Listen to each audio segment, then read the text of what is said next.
एकमेकांना भेटा, एकमेकांना वेळ द्या, एकमेकांशी बोला. कितीतरी दिवसांनी तुम्ही आज एकमेकांना भेटला असाल. हल्ली गाठी भेटी फक्त सुखदुःखातच होतात. एरवी होतात का? एरवी कुणाला वेळ आहे का जायला, राहायला, 2 दिवस थांबायला? हल्ली आता कुणी कुणाला कामाशिवाय भेटतही नाही. परवा तर एक जण मला म्हटलं, मी इतका बिझी आहे, मला श्वास घ्यायला सुद्धा वेळ नाही. म्हटलं सोडून दे, श्वास घ्यायला वेळ नाही. आणि तुम्ही बघा प्रश्न कसे बदलत जातात. 60 नंतर जर तुम्ही एकमेकांना भेटलात तर आता तुमचे प्रश्न काय आहेत एकमेकांशी? 60 नंतर जर भेटले तर पहिले 2 प्रश्न हेच असतात, तब्येत कशी आहे आणि मुलं काय करतात. याच्या पलीकडे तिसरा प्रश्न नाही. तुम्ही महिला मंडळी 60 नंतर भेटलात, काय प्रश्न आहेत तुमचे? टाच बरी आहे का? गुडघे दुखत आहेत का? आणि 20-25 मधल्या पोरी जर एकमेकीला भेटल्या तर, बाई हे गळ्यातलं कुठून केलं, ही डिझाईन कुठून आणली, ही साडी कुठून घेतली. प्रश्न बदलतात.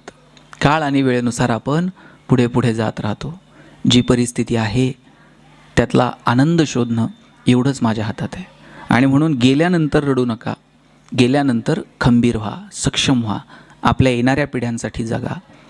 आणि जोपर्यंत माणसं आहेत तोपर्यंत त्यांना वेळ द्या. लेकुराचे हित वाहे माऊलीचे चित्त, ऐसी कळवळ्याची जाती करी लाभाविन प्रीती. कोणत्याही लाभाची अपेक्षा न करता तुमच्यावर ओतप्रोत प्रेम करणारे या जगात जर कोण असेल तर तुमची आई आणि तुमचे वडील आहेत. तुम्हा महिलांचं माहेर कुठपर्यंत? जोपर्यंत माहेरात आई वडील आहेत तोपर्यंत. तुम्ही फक्त आईला फोन करा, आई उद्या येते बरं का, ती झोपतच नाही रात्रभर.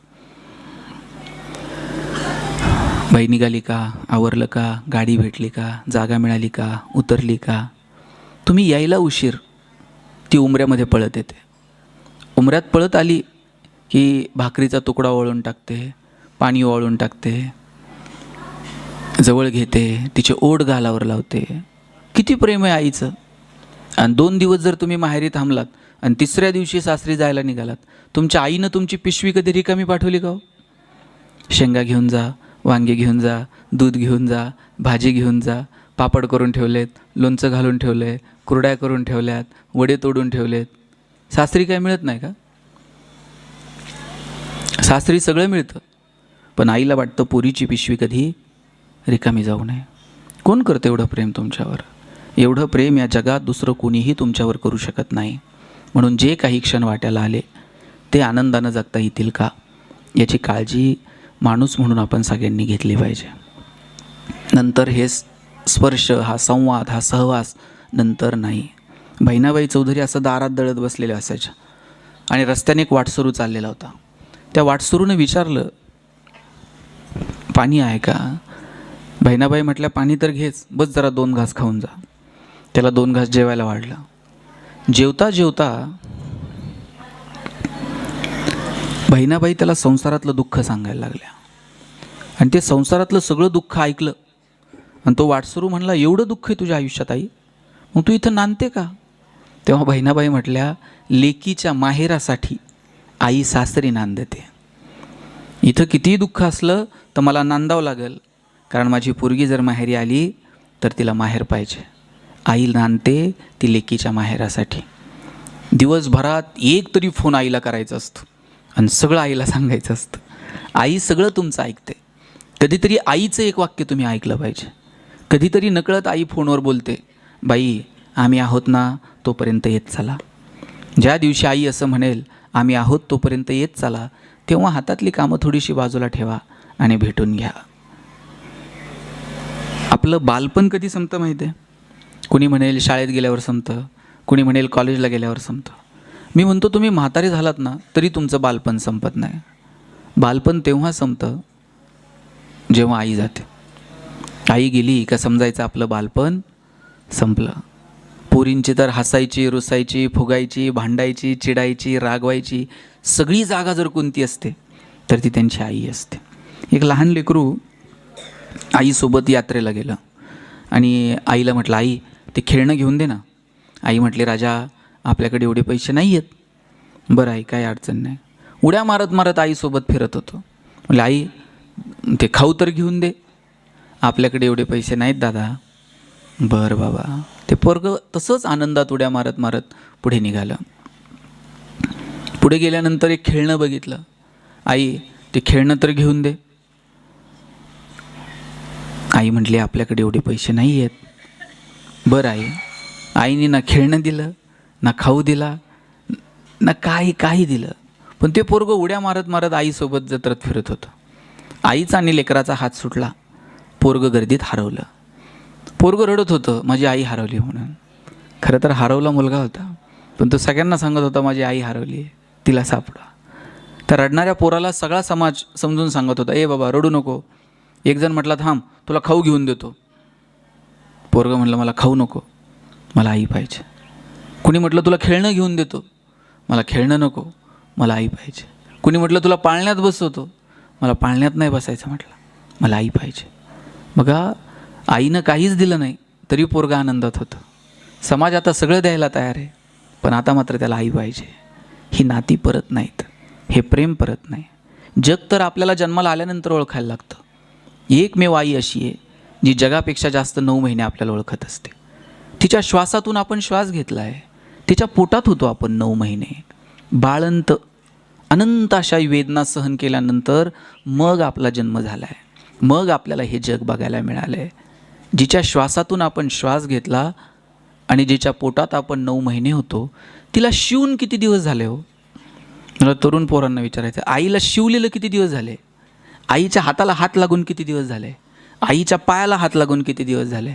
आपण तिच्या पोटात होतो आता कितीतरी दिवस झाले, आठवत पण नाही तिच्या हाताला हात लागला आहे. नंतर नाही हे स्पर्श कळत. जोपर्यंत आहे तोपर्यंत ते स्पर्श ठेवा. माझी सगळ्या तरुणांना विनंती आहे, घरातनं बाहेर पडताना आहे ना, आईच्या पायावर डोकं ठेवा. आई काळीच काढून देते. माझं आयुष्य पण तुला लागू दे म्हणते. वडिलांच्या फक्त पायाला हात लावा. वडील अशी पाठीवर थाप मारतात, पठ्ठ्या सुखात राहा म्हणतात. हे स्पर्श परत नाहीत. जोपर्यंत हे स्पर्श आहेत तोपर्यंत नाती आहेत. ज्या दिवशी हे स्पर्श संपले त्या दिवशी नाती संपली. आणि इथं अनेक मुली आहेत. माझा तर दावा आहे बरं का, वडिलांचं आहे ना मुलीवर थोडं जास्तच प्रेम असतं. मुलावर जेवढं आहे ना त्याच्यात थोडं तरी जास्त प्रेम बापाचं त्याच्या मुलीवर असतं. मला भांडणं नाही लावायची तुमची, पण जे खरं आहे ते खरं आहे. मुलांनी जर वडिलांना काही मागितलं तर वडील म्हणणार 2 दिवस थांब, पगार होऊ दे, मग बघू. आणि मुलीनं काय मागू द्या बरं? बापाला असं वाटतं कधी निघून देईल आणि कधी नाही.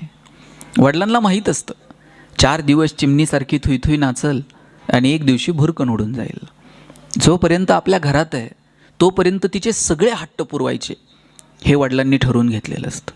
ज्या दिवशी मुलगी जन्माला येते ना त्या दिवशी वडिलांच्या मनात 2 विचार चमकून जातात. एक मुलीचं शिक्षण आणि दुसरं मुलीचं लग्न. 1 रुपया वडील तिच्यासाठी बाजूला काढून ठेवत असतात. स्वतः फाटलेली तुटलेली चप्पल घालतील, मुलीला मात्र शाळेत जायला चांगले शूज घेऊन देतील. वडील फाटलेलं बनियन घालतील, मुलीला चांगला ड्रेस घेऊन देतील.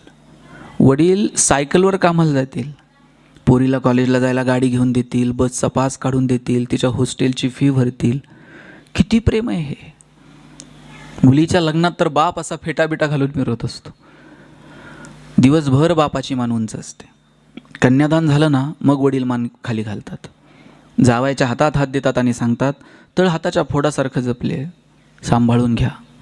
दिवसभर वडिलांच्या डोळ्यात थेंब येत नाही. पण पोरीची गाडी एकदा निघून गेली ना, खांबाच्या पलीकडे जाऊन एकटाच रडतो तो बाप असतो. बापाला रडताही येत नाही, त्याला त्याचं दुःखही सांगता येत नाही, पण त्याचं विशेष प्रेम त्याच्या मुलीवरती असतं. लग्न झाल्यानंतर 2 दिवसांनी वडील फोन करतात मुलीला, बाई बरी आहेस ना गं? पोरीच्या आवाजावरनं कळतं बापाला जागा चांगली भेटली का कशी भेटली ते. इतकं प्रेम तुमच्यावर कोण करतं? 10 मिनिट जर मुलीला कॉलेजवरून यायला उशीर झाला, 10 मिनिटात बाप 10 वेळा आईला विचारतो, ए कुठपर्यंत आली बघ, जरा फोन कर. ते बाप थेट पोरीला फोन पण लावत नाही, ते आईला सांगतं कुठपर्यंत आली बघ. पोरीनं काही थोडंसं चुकलं तर त्या आईला रागवतात वडील, तू लाडून ठेवले म्हणते तिला. मुलीसोबत वडील थोडंसं अंतर ठेवून असतात, पण त्यांचं प्रेम असतं आपल्या मुलीवरती. कधीच बापाची मान शर्मेनं खाली जाईल असं वागू नये. बापाला अभिमान वाटला पाहिजे, काय माझ्या पोरीनं कर्तृत्व केलं, काय माझ्या मुलीनं संसार केला, काय माझ्या राणीनं आणि पुरीचं पण बापावर जरा जास्त प्रेम असतं. एक वेळ ती आईला थोडंफार इकडचं तिकडचं बोलेल, पण बापाला जर कोणी बोललं तर तिला राहवत नाही.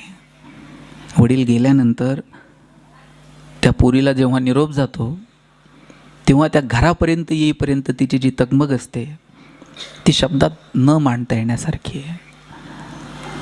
ती सांगते की तुमची छकुली आली आहे, आता उठा, पण आता ते शक्य नसतं. जन्माला आलेल्या प्रत्येक जीवाला एक ना एक दिवस या जगाचा निरोप घेऊन निघून जावं लागतं. म्हणून गेल्यानंतर आपला संवाद समजत नाही, आपले अश्रू कळत नाहीत. जोपर्यंत माणसं आहेत तोपर्यंत त्यांना जपा, तोपर्यंत त्यांच्यासोबत सहवास ठेवा, तोपर्यंत त्यांच्यासोबत प्रेमानं वागा. मला वाटतं हे जर आपण करू शकलो तर सुंदर आयुष्य जगू शकतो. म्हणून या पुण्यस्मरणाच्या निमित्तानं मला इतकंच सांगायचं आहे, आयुष्य सुंदर आहे, त्या सुंदर आयुष्याचा आनंद घ्या. गेलेल्या माणसासाठी आता तुम्ही रडणं थांबवा. ते जर वरतून बघत असेल तर त्याला वाटलं पाहिजे की नाही, मी गेल्यानंतरसुद्धा त्या माणसाची तगमग कशासाठी असते? त्या माणसाची तगमग असते ती तुम्ही छान राहावं, तुम्ही सुखानं राहावं याच्यासाठी असते. आणि म्हणून तुम्ही किती लवकर सावरता यावर त्याची पुढची गती अवलंबून आहे असं समजावं. तर म्हणून तुम्ही सक्षमपणे उभं राहणं, आलेले दिवस आपल्या लेकराबाळांसाठी देणं. बघा, वडील गेल्यानंतर ती आई राहते, आई खचून जाते, पण आईनं खचून चालत नाही. पोरांचा बाप गेलेला असतो, पोरींचा बाप गेलेला असतो. अशा वेळेला आईची जबाबदारी असते, आपण पोरापोरींचे आई पण व्हायचं आहे आणि वडील पण व्हायचं आहे. त्या लेकरांना वडिलांचंही प्रेम आता तुम्हालाच द्यायचं आहे आणि आईचंही प्रेम तुम्हालाच द्यायचं आहे. तुम्ही जर खचलात तर मग या लेकरांनी बघायचं कुणाकडे? म्हणून खचून न जाता तुम्ही सक्षम व्हायचं, त्या मुलांच्या आनंदामध्ये आनंद मानायचा. आईची वडिलांची दोघांचीही भूमिका तुम्हीच निभवायची. पोरांना ती माया देण्याची जबाबदारी आता मात्र तुमची आहे. त्यामुळं हे जे जग आहे, ह्या जगाच्या राहटणीनुसार आपल्याला चालावं लागेल. इतर प्राणी पक्ष्यांप्रमाणेच आपणही तसेच एक घटक आहोत. फक्त आपण आपल्या बुद्धिचातुर्याच्या जोरावरती, संशोधनाच्या जोरावरती, ज्ञानाच्या जोरावरती आपलं जगणं थोडंसं इतर प्राणी पक्ष्यांच्या तुलनेत सोपं केलं आहे. यापेक्षा काय, त्यांना जशा मर्यादा आहेत तशाच आपल्यालाही मर्यादा आहेत. आलेल्या प्रत्येक जीवाला एक ना एक दिवस या जगाचा निरोप घेऊन निघून जायचं आहे. म्हणून जे क्षण वाट्याला येतील ते आनंदानं जगता येतील का याची काळजी घ्या. भगवान श्रीकृष्ण करंगळीवरती पर्वत उचलतात, बासरी मात्र 2 हातांनी घट्ट पकडतात. ज्याला करंगळीवरती पर्वत उचलता येतो त्यानं बासरी तर गरगर फिरवली असती, पण करंगळीवरती पर्वत उचलणारा कृष्ण बासरी मात्र घट्ट पकडतो. कारण त्याला ठाऊक आहे, पराक्रम हा रणांगणात गाजवायचा असतो आणि नात्यांमध्ये प्रेम जपायचं असतं. आपण मात्र उलट केलं, आपण रणांगणात शस्त्र ठेवून दिली आणि नात्यांमध्ये पराक्रम गाजवले. मला वाटतं आई, वडील, बहीण, भाऊ, मावशी, काका ही नाती परत आहेत का? आपल्याकडं म्हण होती, आई मरो, आणि किती त्या मावशीचं प्रेम असायचं. पोरं वडिलांकडे हट्ट करत नव्हती, तेवढा चुलत्याकडे करायची. वडिलांना म्हणायला जरा घाबरायची, मग चुलत्याला म्हणायचं नाना हे घेऊन द्या, काका ते घेऊन द्या, मग चुलत्यांना हट्ट पूर्ण करायचे. आता ते प्रेम हळूहळू कमी होत चाललं आहे. आमच्या वडिलांची आत्या आमच्याकडं मुक्कामी यायची, आणि आत्या जर आली ना, सगळं घर रात्रभर गप्पा मारत बसायचं. आत्या जर 2 दिवस थांबली आणि 3ऱ्या दिवशी जायला निघाली ना, सगळं घर तिला एसटीला वाटं लावायला जायचं. आत्या नुसती एसटीत बसली आणि तिनं खिडकीतनं हात केला ना, तिनं येते म्हणायला उशीर हो, सोडवायला आलेल्या लोकांचे डोळे पाणावत होते. एवढी माणसं भावनिक होती. आता हे जाणं येणं उरलं नाही, आता ते पहिल्यासारखं प्रेम उरलं नाही. साधनं वाढत गेली पण प्रेम कुठे हरून गेलं हे मात्र कळलं नाही. आता बघा, एकच मुलगा आणि एकच मुलगी असते. काळाची गरज आहे एक मुलगा एक मुलगी, कारण लोकसंख्या आज गेली 140-145 कोटींवरती. पण आता एक मुलगा आणि एक मुलगी आहे. येणाऱ्या पिढीला मावशी आहे का? त्यांना काका आहे का? आता येणाऱ्या पिढीला मावशी नाही आणि काकाही नाही. ही शेवटची पिढी आहे ज्यांच्याकडे मावशी काका आहे. म्हणून ज्यांच्याकडे आहे त्यांनाच जपा. बघा, आता ह्या 9वारीतल्या 2-3 राहिल्यात आणि टोपीवाले 2-4 जण आहेत मागं. संपली पिढी. ही माणसं नंतर तुम्हाला औषधाला सुद्धा सापडणार नाहीत.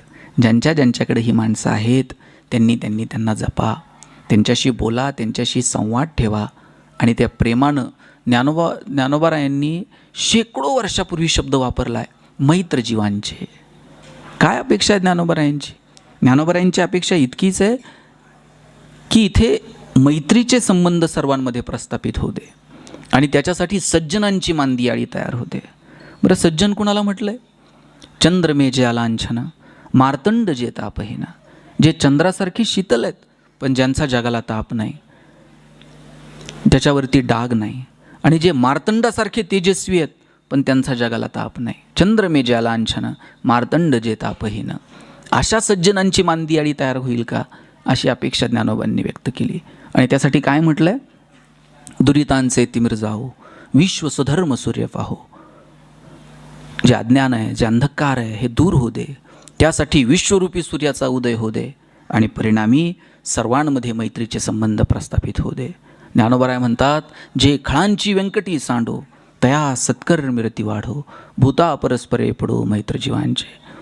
ज्ञानोबांनी सांगितलं, जे खल आहेत, जे दुर्जन आहेत, त्यांच्यातली वाईट बुद्धी सांडो, त्यांच्यामध्ये जी सत्कर्माची थोडी बहुत वृत्ती शिल्लक आहे ती सत्कर्माची वृत्ती वाढो आणि मग देवा ज्याला ज्याला हवं आहे ते मिळू दे. किती मोठेपणा आहे ज्ञानोबरायांचा. ज्ञानोबरायांच्या ठाई जो मनाचा मोठेपणा आहे, त्यातला किंचितचा जरी मोठेपणा आपल्या सगळ्यांच्या वाट्याला जर आला तर मला वाटतं की आपलं जगणं सुंदर होऊन जाईल. म्हणून एकमेकांना भेटा, एकमेकांच्या सुखदुःखात मनापासून सहभागी व्हा. बऱ्याच जणांना माहीत असतं हे 12च्या आत संपवावं लागतं. आता बरोबर 11:45ला सगळे काही येणार बरं का. शेवटी थोडासा वेळ काढत चला सुखदुःखात, हीच वेळ असते. मला माहीत आहे कुणी लांबून येत असेल, गाडीची सोय नसते, घरचं इकडचं तिकडचं आवरून मग यावं लागतं, मान्य आहे सगळं.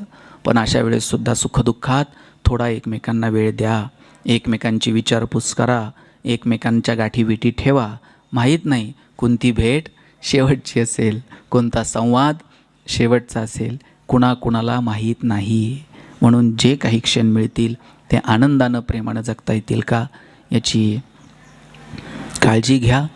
मी इतकंच सांगेल, दादांच्या जाण्यानं या कुटुंबाला जे दुःख झालं आहे ते दुःख कशानंही भरून निघणार नाही, पण त्यातनं सावरणं इतकंच तुमच्या माझ्या हातात आहे. आणि त्यांनी घालून दिलेल्या आदर्शांवरती चालणं आणि आपण आनंदी राहणं हेच त्यांना अपेक्षित असतं. म्हणून दुःख व्यक्त न करता ते बाजूला ठेवा, येणाऱ्या पिढीसाठी जागा आणि त्यांच्याप्रती कायम कृतज्ञता तुमच्या मनात ठेवा. ही कृतज्ञता तुम्ही तुमच्या मनात ठेवाल अशी अपेक्षा बाळगतो.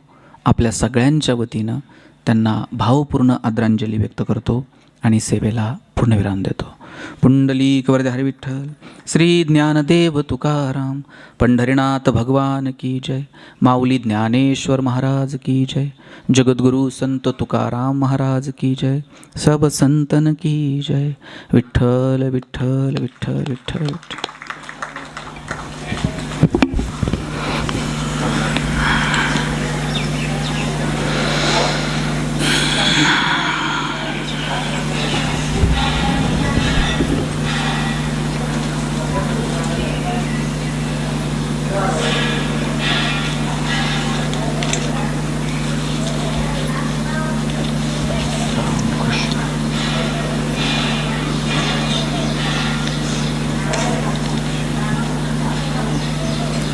बसायदानाने समारोप करू. सगळ्यांनी हात जोडायचे, डोळे बंद करायचे.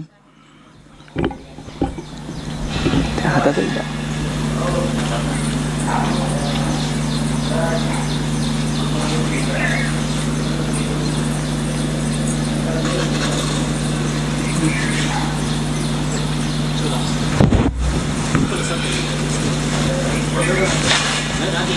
दे.